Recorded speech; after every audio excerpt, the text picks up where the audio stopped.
1971 সালে যুদ্ধের সময় এখানে গণকবর দেওয়া হয়েছিল। এই কবরগুলি নাম পরিচয় এখানে উল্লেখ করা আছে। নাটোর থেকে বগুড়ার থেকে সব আত্মীয় স্বজন আসে এখানে আসছিল। ওনাকেও গুলি করে মারছে, ওকেও গুলি করে মারছে। ওই 71-এর যে গন্ডগোল সময় মায়েরা এক জায়গাতেই সব রেখা দিছে, মানে ওইখানে সবাইকে একসাথে দাফন করে দিছে। হ্যাঁ, রেখা দিছে যে এতদিনে ওই যে ওগুলা সব করেছে ওরা। আচ্ছা, পরে ওটাকে গণকবর হয়েছে।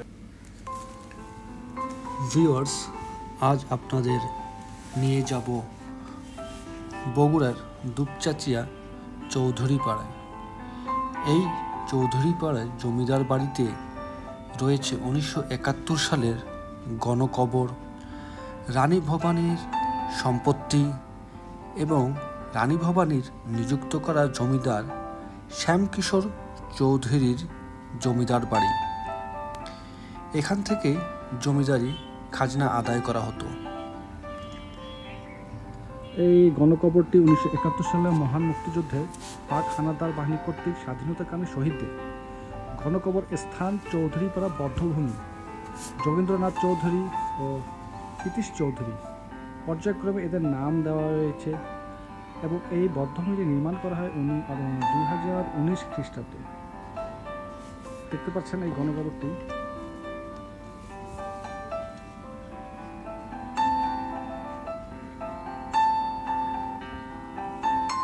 যে গণকবরের কথা ইতিহাস থেকে আমরা জানতে পারি, এখানে নাটোর এবং বগুড়ার বিভিন্ন অঞ্চল থেকে এই জমিদারের আত্মীয় স্বজন এসেছিল এখানে আশ্রয় নিতে।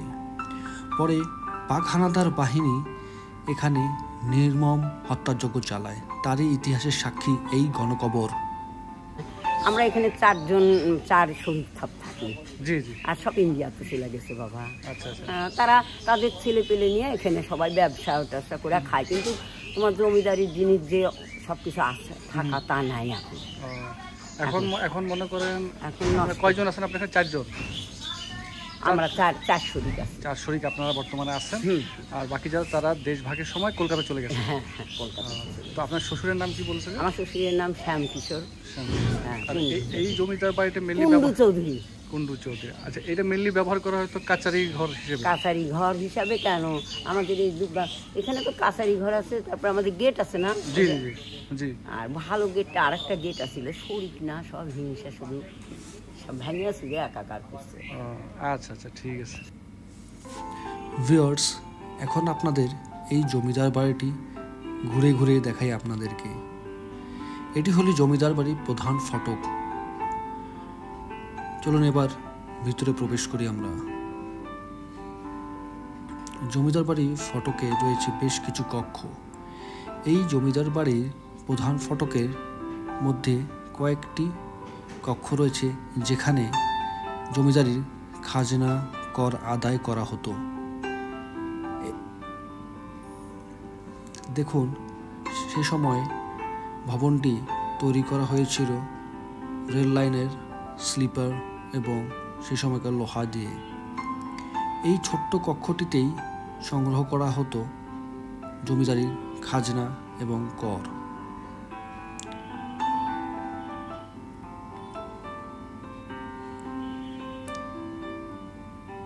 দেওয়ালগুলি একেবারে ধ্বংসের শেষ প্রান্তে দাঁড়িয়ে রয়েছে, যে কোনো সময় ভেঙে পড়তে পারে এই দালানটি।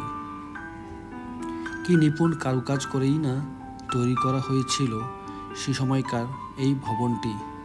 এখানেই রয়েছিল জমিদার তার বসবাস, এবং এর প্রত্যেকটি দেওয়ালে রয়েছে যুদ্ধের নির্মম গাথা।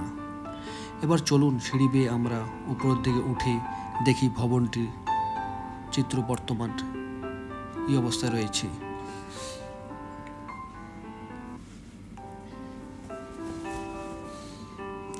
উঠে পড়লাম ভবনটির ছাদে। ছাদ থেকে দেখি কত দূর চোখ যায়, শুধু জমিদারির শেষ চিহ্নগুলো দাঁড়িয়ে রয়েছে। দুটি বাঘের মূর্তি আমরা দেখতে পাচ্ছি। সম্ভবত এটি কোনো মন্দির হতে পারে। এই ভবনেই চালানো হয়েছিল মহান মুক্তিযুদ্ধের সময় পাক হানাদার কর্তৃক হত্যাযজ্ঞ, এবং তাদের মৃতদেহ এই জমিদার বাড়ির পিছনে পুঁতে রাখা হয়েছিল। এবং কয়েক বছর আগে এখানে বধ্যভূমি হিসেবে স্বীকৃতি পায় এবং তৈরি করা হয় একটি স্মৃতিফলক। জমিদার বাড়ির এই সিঁড়ি দিয়েই উপরে উঠতেই আরেকটি ভবন আমরা দেখতে পাই। এই ভবনটিতে সম্ভবত সে সময়কার পাইক পেদারা এখানে বসবাস করত।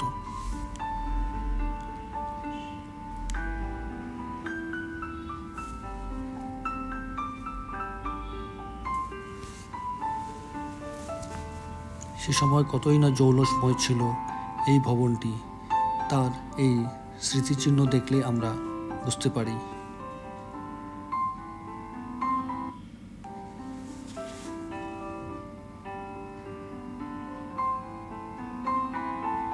এটি হলো ভবনটির পিছন পাশের দৃশ্য। কি সুবিশাল ছিল সে সময়কাল এই ভবনটি।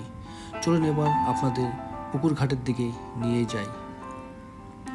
শ্যাম সরোবর, বাংলা 1342, যা বর্তমান হিসেব করলে প্রায় 100 বছর কাছাকাছি হবে এই পুকুর ঘাটটি। সুবিশাল এই পুকুর ঘাট, এবং পুকুরটিও বেশ বড়। জমিদারে পানির প্রয়োজন মেটাতো এই পুকুর থেকেই।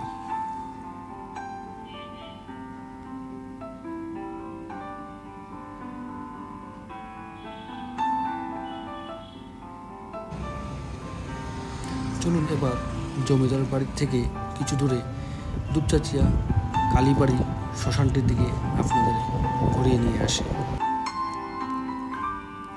শ্মশানটির প্রবেশদ্বারে রয়েছে একটি শিবের মূর্তি। এটি নতুন করে তৈরি করা হয়েছে। বেশ জাঁকজমকপূর্ণই এই শ্মশানটি। চলুন এবার আপনাদের শ্মশানটি ঘুরে দেখাই।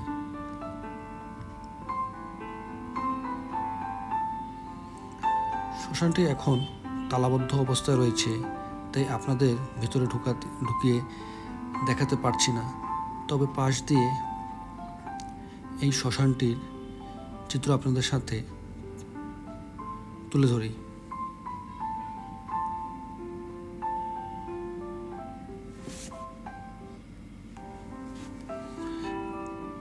দূর থেকে আমরা যে লোহার অ্যাঙ্গেলগুলো দেখতে পাচ্ছি, এখানে মৃত দেহকে রাখা হতো এবং আগুন দিয়ে তা পোড়ানো হতো। তো বন্ধুরা, কেমন লাগলো এই জমিদার বাড়িটি তা অবশ্যই কমেন্টস করে জানাবেন। অবশ্যই লাইক করবেন এবং নতুনরা সাবস্ক্রাইব করবেন। সামনে আরও নতুন নতুন ভিডিও নিয়ে হাজির হব আপনাদের সামনে। তা আজ আপনাদের কাছ থেকে বিদায় নিচ্ছি। ধন্যবাদ আমার এই ভিডিও দেখার জন্য।